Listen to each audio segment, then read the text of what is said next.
The back glass monitor is here, and what I did was I took out the 4 screws. I had to find some hardware. This is the original screw that was in there. I believe I found the same size or the width, but I got these long ones because what we got to do is line these lines up with these holes here. It's going to take a little bit of guesswork. I'm also going to take some nuts here to stop the wood per se, so that we've got some sort of gap here, because you can see there's an issue with the plugs here. They're not going to fit through there, so I'm hoping for just a little gap so we can actually slide things through there. We'll see what happens. All right, so first step is just lining these little slots with the holes here. It looks like I'm going to look out here. I've got 2 holes lined up. And then wherever this stuff is over on this side, yep, there's a hole there. All right, I'm going to give it a shot, see what this is going to do here. Risk number 1 is just, will these lines actually line up with your monitor? The playfield, I think, has an issue with those things lined up, and I've got to come up with a solution to line things up, or just start drilling through the hole, which I'm going to prefer, or drilling through the wood, which I prefer not to do if whenever possible. Here we go. All right, these puppies just came in. I ordered these maybe the end of January, and apparently it's a Chinese holiday. They party for a good couple weeks. It's got to be an awesome party is all I can say. I don't know much about that, but those guys came from China, and they are going to be awesome. These things fit just right here, and I don't know much about it otherwise. We're just going to feed those wires through the little slot there, and all 3 of those do fit. I took the Plex wrapper off, and that thing fits in perfect. And I think I'm gonna install the vinyl wrap that they didn't actually place, just because the Plex here, I mean, it pretty much does a great job to begin with, but just so, I don't know, you can't really see it with the video here, but having that extra black, over the top there, just might, hide this a bit more. But that's about it. I'm gonna go ahead and install that vinyl and then show you what it looks like. All right, I figured I'd at least take a step to document the vinyl process, right? I mean, it's just a giant sticker. What I've got is well, if you've ever bought any of vinyl art before, they typically give you a squeegee, which you can kind of see here, right? You just peel off the sticker on the back, and then you use a squeegee. That's it. I'm going to take an X-Acto knife and run it up against the edge there so it's nice and flush. But for what it is, and this could be why they didn't install it, because at the end of the day, it doesn't really matter here. Even the orange, right? I was thinking like having an orange border around the edges, but that's not even a consideration here. So you can kind of see the logos behind that tint, but that's about it. You're not going to see any of that, but this is IKEA furniture, by the way.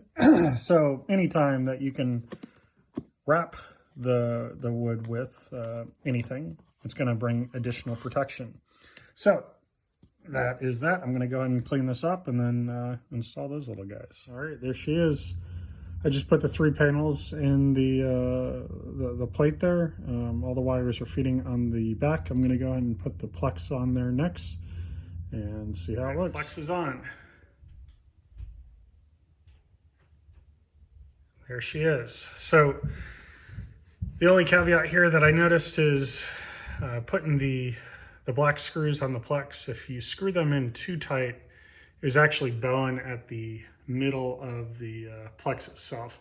Not a terrible amount, but enough to notice it. You can still kind of see it at this angle.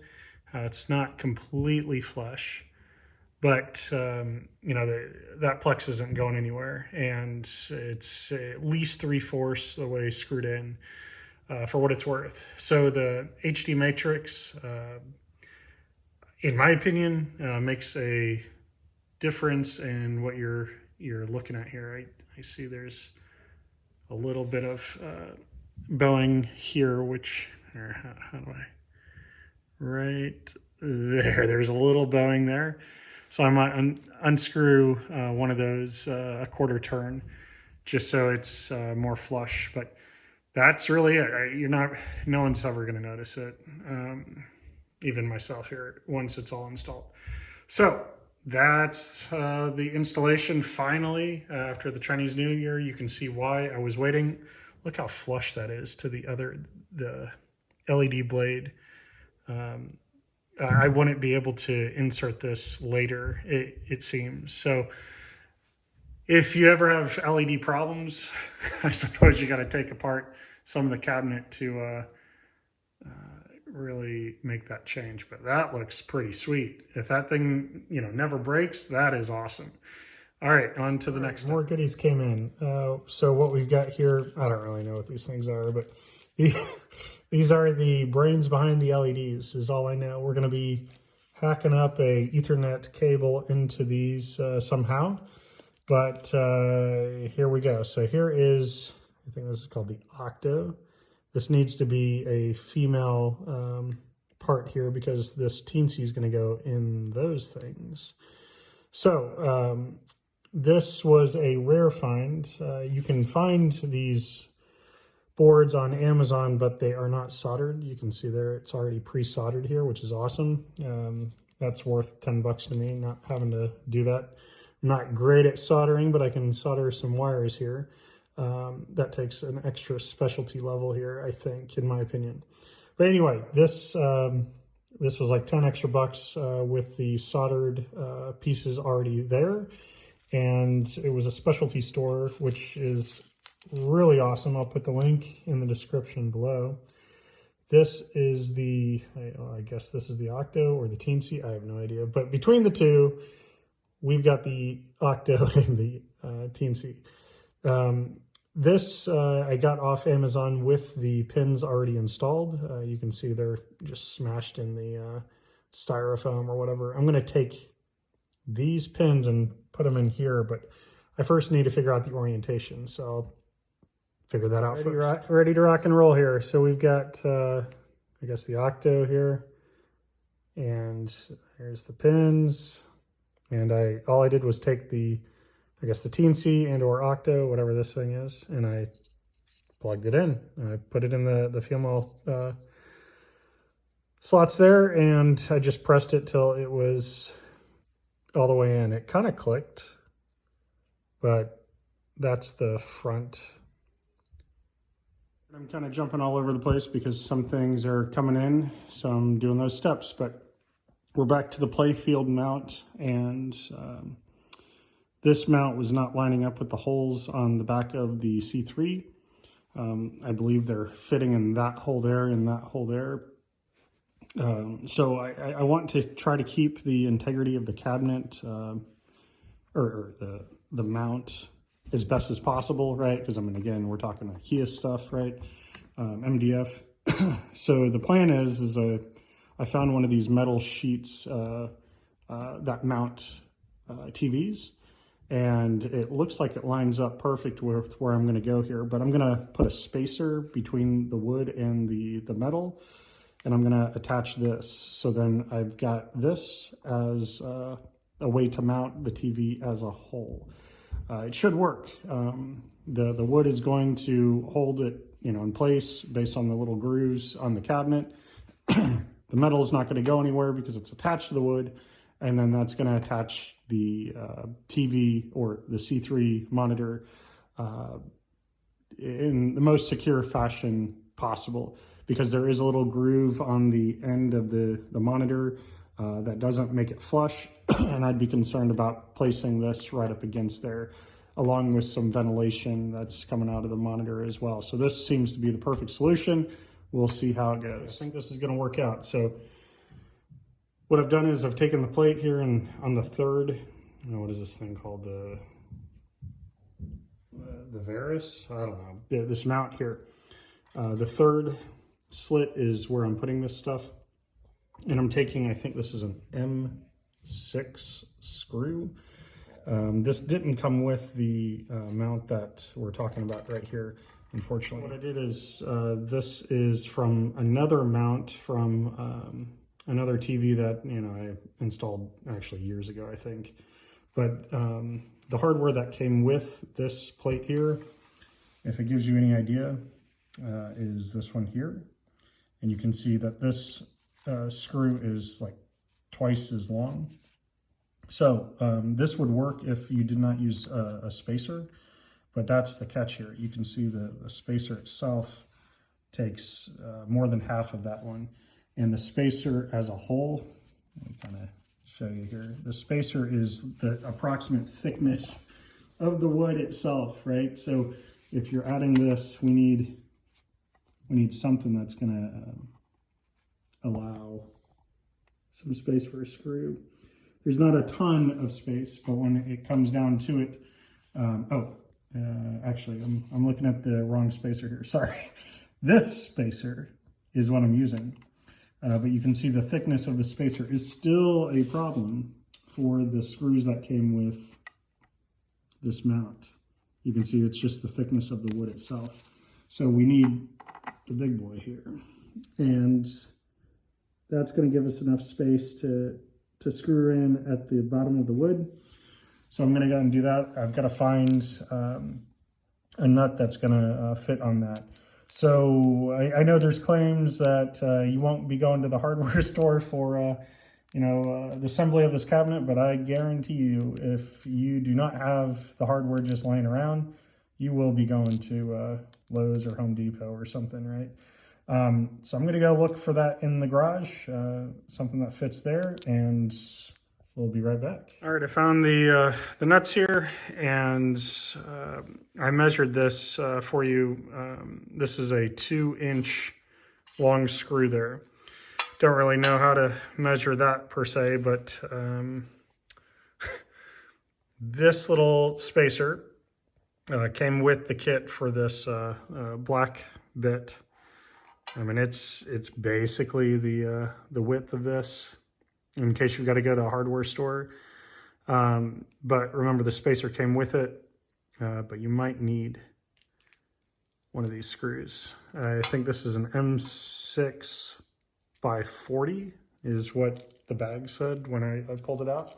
I'm gonna go ahead and install these. All right, moving on to the back glass monitor. The mounting is going to be an adventure for you, I think, because every monitor is going to be slightly different. Here's mine and the challenge that I'm looking at here. So you can see the outlets are off to the side, which is fine, right? But the problem is the mounting bit. We've got to figure out how we're going to mount this sucker to to this. The problem is moving that wood flat with this. These things had no chance. Again, you could make a hole in the wood to, I guess, combat the issue. I'm choosing to keep the wood, its integrity in place. And how I'm doing this is, I believe this is going to work. This gives me just enough clearance to use the space. And I've got basically a lot of spacers, if you will. And you can see I've got one black spacer, a washer, a smaller spacer, a washer, and then the screw itself. Call me MacGyver here. So this plate came with these spacers, and the washers I just found in my garage or whatever. But this is from another TV mount spacer, like extra, that I had. I'm going to try to line this up on a ruler so you guys can kind of see what I'm kind of dealing with, if you choose to get, or if you're lucky enough to get the exact same monitor. That spacer there, it looks like it's 3/4 of an inch. this spacer here comes with that. I'll put the link in the description of the plate that I'm using, that spacer there. It's just a little less than a 1/2 inch. And then the screw that I'm using, there you go, a little more than 1.5 inches. So I think that's going to be enough to secure that. So that will get me my plate that is then going to go on this thing. And the, whatever this thing's called, the, I don't know. I'm sure there's a sticker on it. I think it's like a Vasis or something in Vegas. I don't know, whatever. This mount is going to be going on top of the metal plate. I've got to find a long enough screw set there. I might have to find spacers as well. We'll see. I'm going to go ahead and secure this metal plate and then move on to the next. This is going to work out. So this is the mounted plate. I'm lifting it up. It's doing just fine. This is going to be laying horizontal, or not horizontal, but it's going to be upright.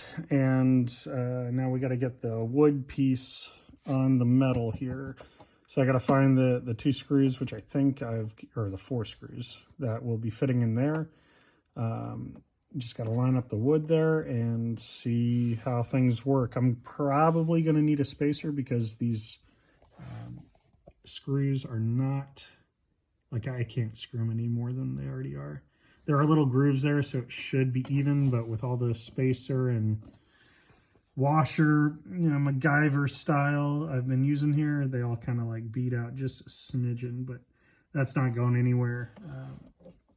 That's awesome. Okay, so let's try the next step. All right, I think this is going to work. So I've got to tighten these just a bit more to secure them right, but I want to secure them once I've got them back in the back glass.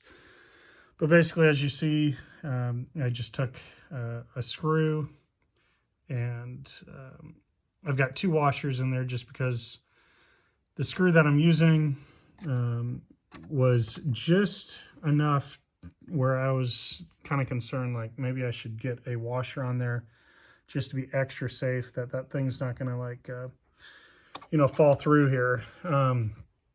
But that's that. I've got another, you know, a larger screw on both of these. And what I mean by that is I don't have a washer there, right? Because I don't, you know, it was big enough. I might actually get a washer just to be extra safe. But for what it is, you can kind of see what I've got going on here. This long one, you know, the problem is I've got to find the right length, and these are just a couple fail safes. This one here, you can see it's not like, you know, super tight, and there's just a nut at the end holding it back. That's just my paranoia, I suppose.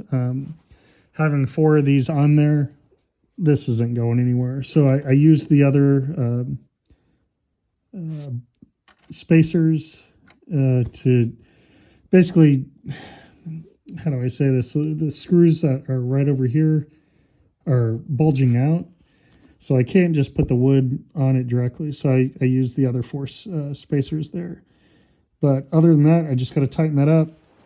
There's my other fail safe. You know, if I found a nut that would go all the way up, you know, I'd be good there. But I don't think I've got any additional nuts that are the same size of that screw there. So that's going to have to do, I think. But I'm going to get this in the cabinet and then tighten things up, and hopefully the back glass is all situated. And let's see how it goes. All right, it's in. I've got to maybe center this a little bit. You can see there's maybe more gap on this side than that side. All we got to do is just loosen these and then slide it you know, to the right or left if we need to. But as you do this, don't forget to lock your cams. There's 2 here, 2 here. Make sure you do the bottom ones because you're not going to think about it. There's 1 there, and I believe that's it. There's 2 on the back side that you got to do. But that is it. I'm going to go ahead and center that and then get the plex in. I just want to take a moment to talk about this plex and the sticker. If you've got a border that you designed around this, there'll be a white square in the middle here. This stuff is super sticky, right? I like to say I'm just a total wuss here, but this is like a 10-minute adventure here to get this stuff off. I mean, look at that. Like that's that's a sticker, and I'm using a lot of force to get this off. You got to be careful at the same time, especially when you get to the corners. You want to, I guess, slowly approach that and start at one side and then work your way to the other. Just because it is a sticker, you don't want to just like peel that sucker off. But that is really glued to that plex. It's kind of impressive, but this is looking pretty sweet. I'll take a look at how everything's positioned on the bezel to see if the monitor needs to be adjusted, but we're almost done with one of these parts. Perfect. Didn't have to make any adjustments to really that plate was a lifesaver here. That looks awesome. All right, just got to get the playfield mount now. That's going to be a challenge as well. On to mounting the playfield. So I've got a couple spacers here from these are the spacers that came with this thing. So that's awesome. And the bolts, this is from a prior mounting kit, but basically we've got, I don't know, yay big screws. Let's see if I can get that measured real quick.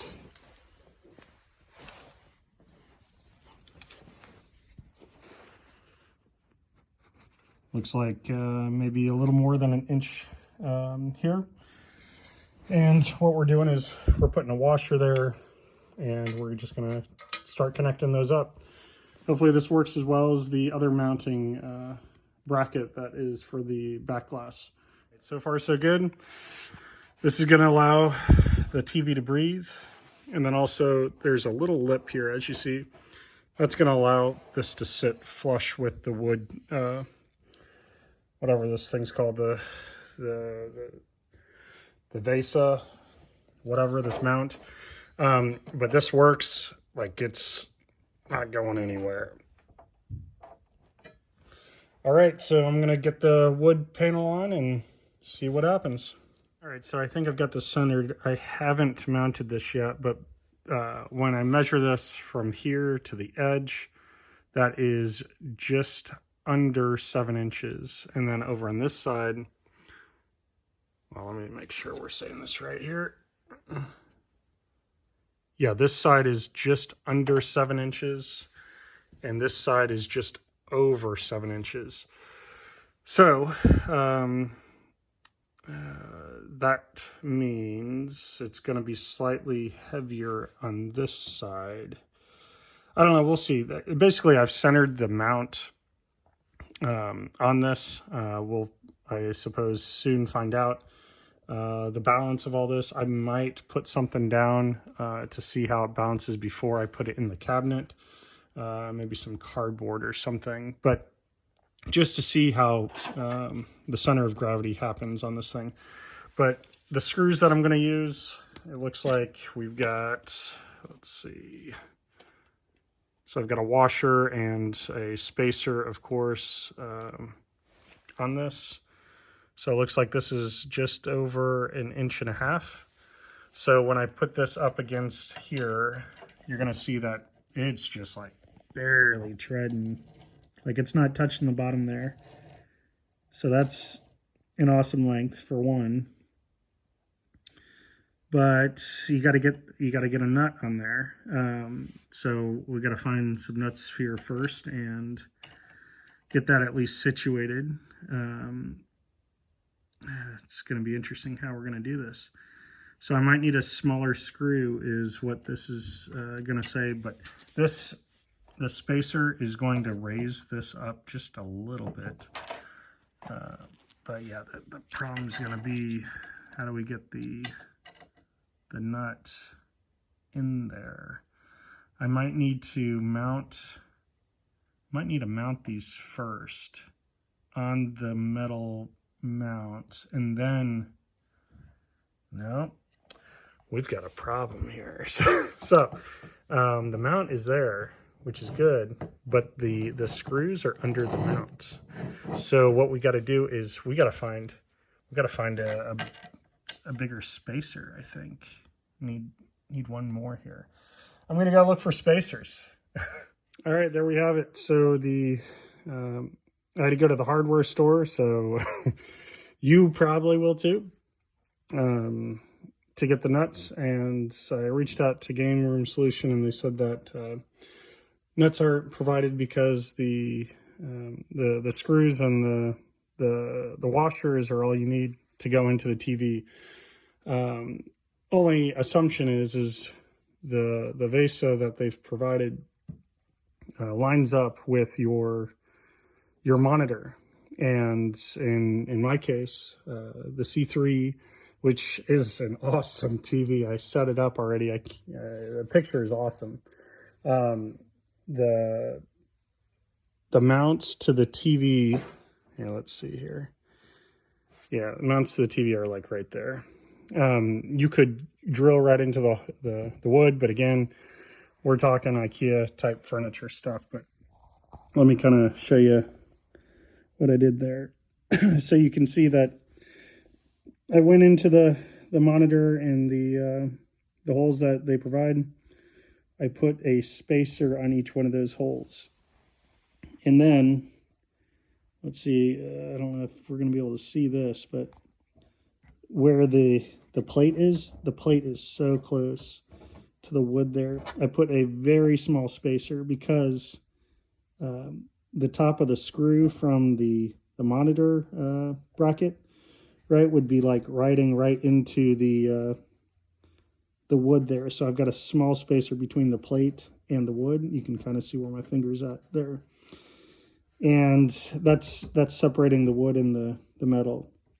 And then from here, I've added a number of washers just because the trick that you might have to find here is you got to get a long enough screw to go through like all of that, right? But you also need a screw not thick, or not too thick, where it's going to fit through these little slots there. So that was the trick there. I'm using all the same screws that I've already talked about before, but this is allowing the vent to actually happen. And I think this was an awesome solution. Here's, I'm going to lift it here. They're only about 20 pounds, it says. But the only thing that I can't test yet, I've got to get the cabinet together to slide this in. Oh, and make sure that these are pointing up, because this, think of the TV facing upward, and then this is going to be holding that stuff together here. Yeah. The thing that I'm concerned about is maybe the weight distribution. You can see that there's a very thin amount of screen there, and then around the rest it's pretty thick. So I might have to off-center it to the left or right, or how I should say top or bottom here. I might have to slide that, but that's not going to be a huge deal. But it could be a little annoying once it's in, and if it starts moving, I know I'm going to have to adjust this. Also considering getting some sort of brackets to go along the edges, which also brings a potential question here of how that's going to work because of the thinness of, that's really the screen itself. So I don't know, we're going to see what's going on, but I think we'll be fine here. This is going to be awesome when it's all done. I think I'm going to have maybe an inch around each side, so it's not going to be flush against the wood.